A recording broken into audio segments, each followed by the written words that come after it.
সোঁৱৰণি সোঁৱৰণি এক নিশব্দ কবিতাৰ সুৰ। নিজম নিশা এটি পাৰ হ'ল, হাঁহিবোৰ ওঠৰ চুকত শিল হ'ল।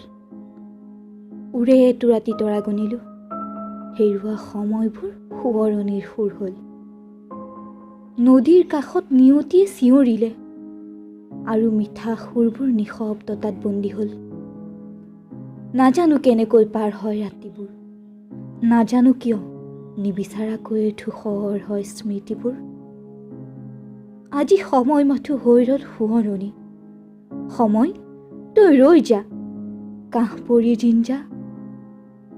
শব্দবোৰো হওক নীৰৱ, ৰৈ ৰৈ বাজক মাথো মোৰ বুকুৰ বাঁহী। আৰু ৰিণি ৰিণি শুনো মই, নিশব্দতাত বন্দী মোৰ হৃদয়ৰ কোলাহল।